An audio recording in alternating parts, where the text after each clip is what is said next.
Hi there and welcome back. I was going to be filming outside, but as you can tell there are some serious winds. The storm is just picking up. It's meant to be the worst storm that the UK has seen in 7 years, I believe. I hope my polytunnel and greenhouse are still standing by the end of the day. But we're going to go inside in the nice and warm dining room and get our seeds planted.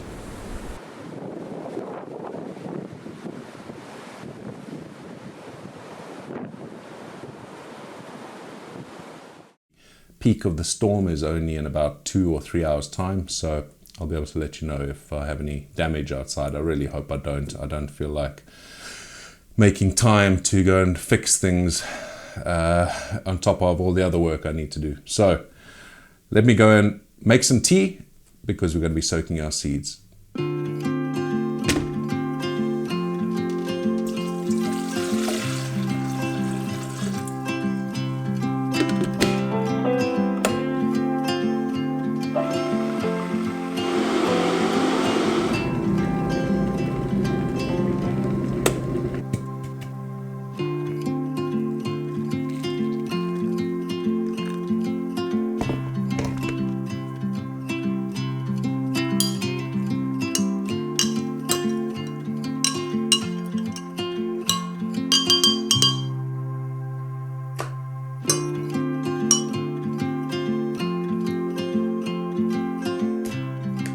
First up, let's do the ChilliChump seed kit.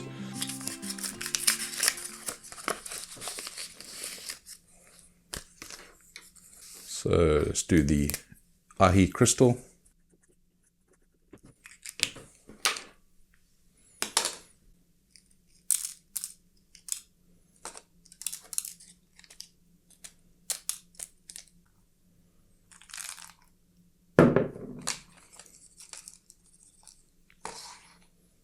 First one down. Next up, the turbo pube.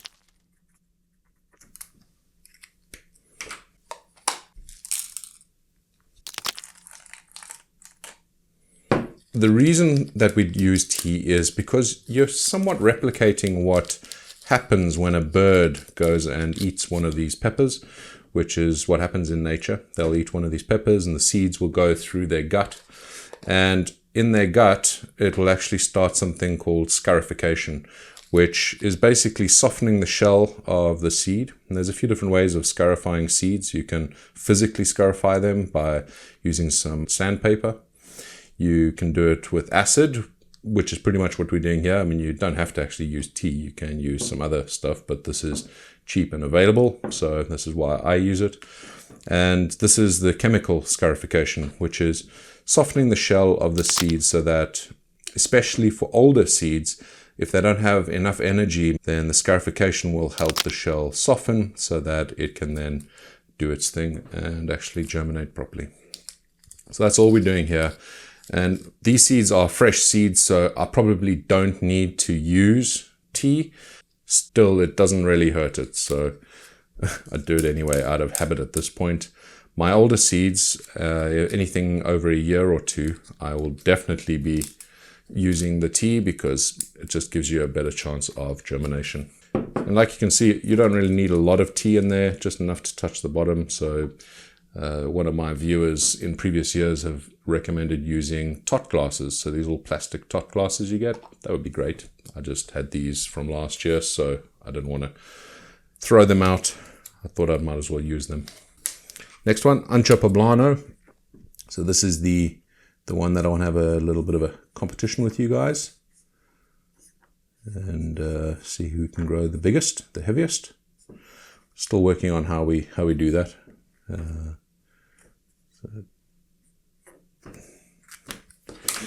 So that'll be a bit of fun though, regardless. Looking forward to that.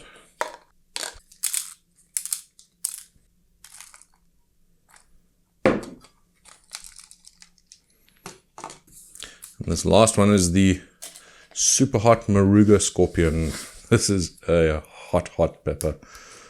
And you can see I'm making sure I don't touch these seeds. You really don't want to touch these seeds. These, like here, the Maruga Scorpion, you touch those seeds, your eyes will not thank you later if you rub them.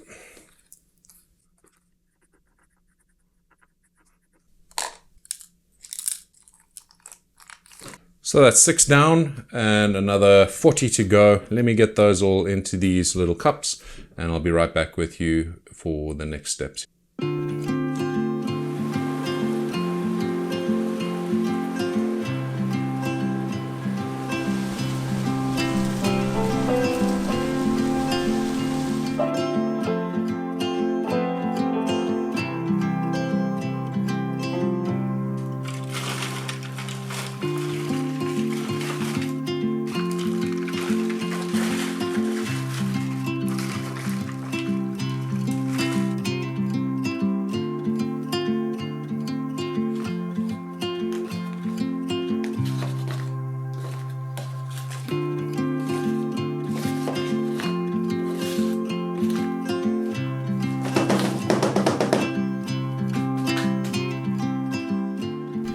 This year I'm going to do all the tracking on a spreadsheet. It just makes life a lot easier. Last year I used pieces of paper which end up getting lost and misplaced quite a few times.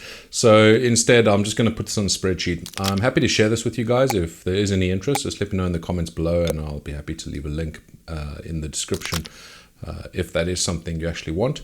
But what I'm going to do is basically using the same spreadsheet that I have here. So this is the one from the previous video, which shows all the peppers that I'm going to be growing this year. What I've done is I've created a few extra sheets. So this one here is for the soil propagator, which is this one over here, because the other two are going to be using hydroponics. So this one here is the soil one. I've labeled each of the rows and the columns with either a number or a letter. Then I've created a validation cell just so that it pops up with the list of chilies that I've already put on that other sheet. Let's say I type jalapeno. I don't have to use the drop down. I can just go here and type jalapeno and you can see it'll pop up with the ones that are in the list previous. So I can choose there jalapeno or whatever else I want. So what I'm going to do here is I'm going to start putting the seeds into the tray. I'm going to start with one that I didn't mention this actually before, but I have put some peri-peri and lemon drop. This is my cross I did last year. I've soaked them in some tea as well. And I'm going to try and germinate them in the soil, just see if there's any difference. This is the old traditional method that I like to use. The hydroponics method just makes life a lot easier and simpler, less mess because there's no soil to worry about, because you literally are just using these things here, which I'll show you in just a bit. But I'm going to try put a few of these crosses inside some soil and see how they do. So that'll be the first on the list. And if I just do that, ChilliChump, peri-peri, nope, it's not that one. I haven't actually put it on the list yet. So you can see it's not popping up over there. What I need to do is put this over here. Peri-peri cross lemon drop. And this is taste. I would say this is probably going to be about a 4, maybe even a 5, but there you go. And that means that when I go back to the soil propagator here, it should come up. Peri-peri cross lemon drop. There you go. We'll do 4 cells of this. So there we go. Peri-peri lemon drop. And then I just go and pop this into the seed tray. And you can put more than one seed in a pod. So each one of these cells, you can put more than one seed in there. Make sure it's the same variety, of course. But when you get to the point that they start coming up, you're just going to weed out the ones that are coming up slower or aren't as healthy looking. So that's just called thinning. And I will show you that in a future episode because I'll be doing quite a bit of thinning with these seeds.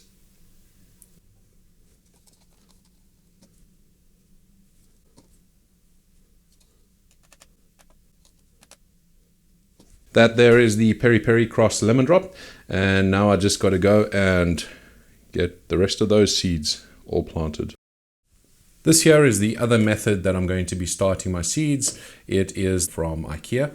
It's relatively cheap, and we can see here the plastic is really well made.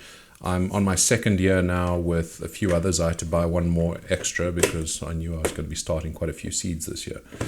But we see this here, it's 10 by 5, That means obviously 50 that we can add in here. Those little slots are for this here, the rock wool, and these are going to slot straight in. These are again very inexpensive, so it just works out really well for seed starting. I need to just label this up, which is how I labeled up last year's one as well. This one is going to be V3 because I already have two, so Vaxa 1 and Vaxa 2. This one is V3. And the way I label these, I go across the top here with numbers, and then down the side, letters. And that makes it nice and easy for when we put this into the spreadsheet. So let's get going. I'm actually pulling this out now because I'm not finished yet putting all the seeds into the soil, but I want to split some of my seeds that I'm going to be planting. I want to split them between the hydro and the soil. Now with these rock wool inserts, I just put them straight in. I don't mess about. I don't soak them or anything. Some people do soak theirs because they believe that the pH is going to be affected by these. So you can do that if you want, but I've not had a problem with doing it just straight like this. One change I will make though this year is I'm going to, if you have a look in here, that's the flat part at the bottom, but over here there's a little bit of a dent. I want to make this a bit more of a dent, so I'm going to get probably a screwdriver. One of my viewers have recommended using a small electrical screwdriver and just make the hole a bit deeper. Just helps the seed to really spread its root properly without the root coming up on top. So we finished off with the first hydroponics tray. This is all full. Still have a few slots left in the soil, and I have a second hydroponics tray which we're going to pull out in just a sec. But first things first, I want to take this out to the shed and get some nutrients in here so that this can start soaking up those nutrients and these things can start germinating. So the storm is kind of still happening right now.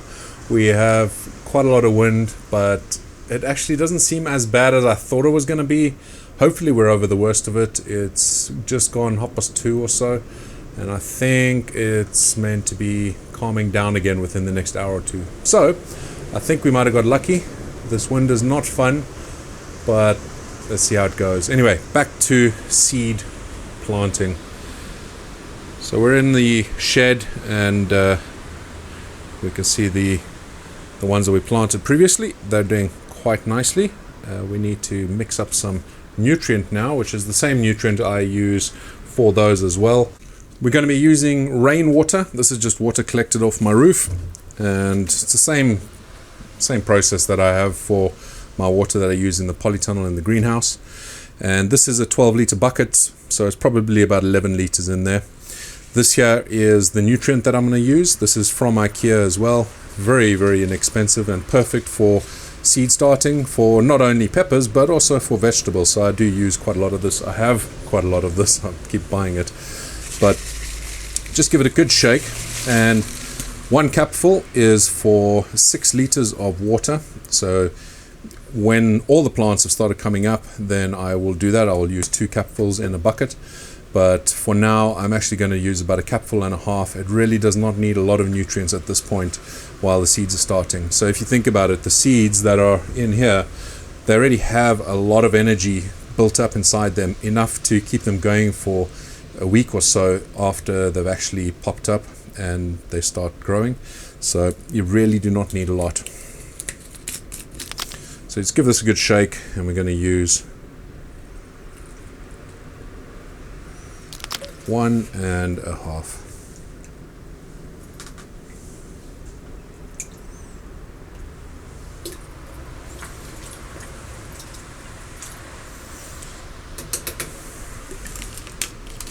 If you can, try and get this water heated up before you use it. I could have left the bucket inside here, but I didn't think that far ahead.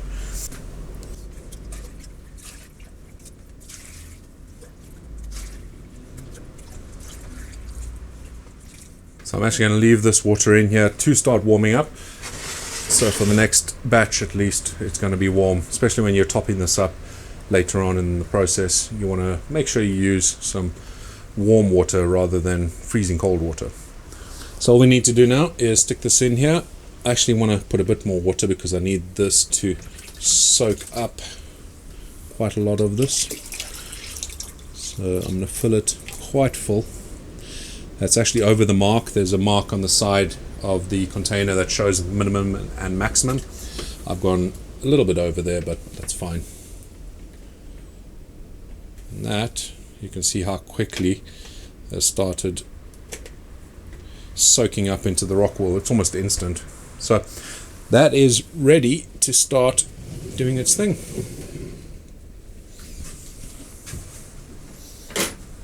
One thing I am going to do is I'm going to remove this heat mat at the back here. I was just using that to supplement the heat for that over there, but it really isn't needed. It just sped up the whole process of getting the containers warm. But what I will be doing is just keeping the oil heater on down the bottom there, which is on a thermostat. That there will just keep this whole tent perfectly warm.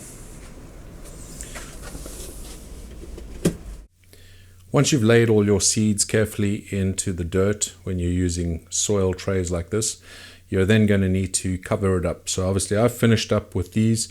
We have 80 plants in here, I believe. So we're going to be covering it up now, just so we can get this germination started. Now what you're going to be doing is lightly sprinkling some dirt on top. You really don't need a lot. You just want to cover the seeds. So careful not to dislodge the seeds either, because you don't want to mix them up. Try not to have these big lumps as well.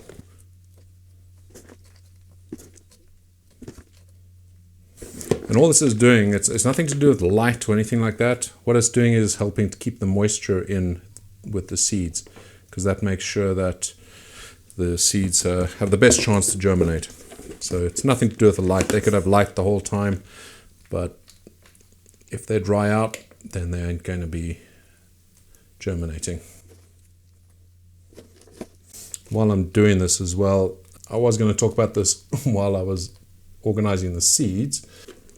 When you are soaking your seeds in the tea mixture, sometimes the seeds will sink, sometimes they'll float.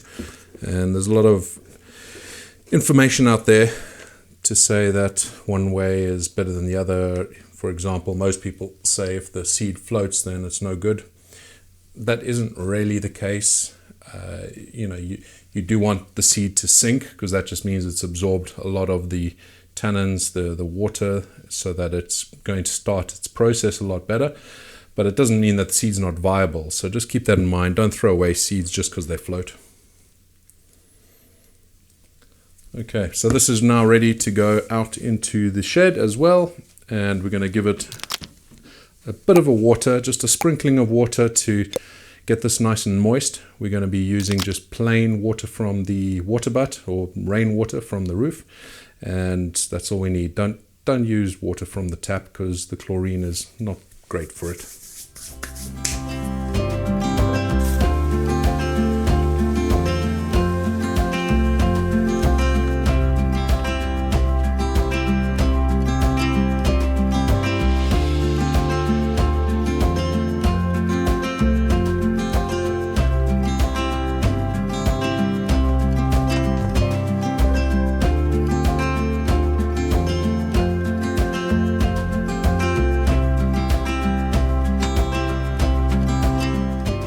The seeds are finally planted, a little bit later than I normally would do it, but life gets in the way, and sometimes we get a bit delayed. But they're planted now. I'm really excited about that, and within the next week or two we're going to start seeing the first leaves pop up, and I look forward to sharing that with you. I hope that your ChilliChump seed kit is planted, and if not, make sure you do it pretty soon. And I'm really looking forward to seeing the progress that you guys have with your plants from that kit, as well as all your other chili plants. Until the next video, thank you so much for watching, and stay spicy.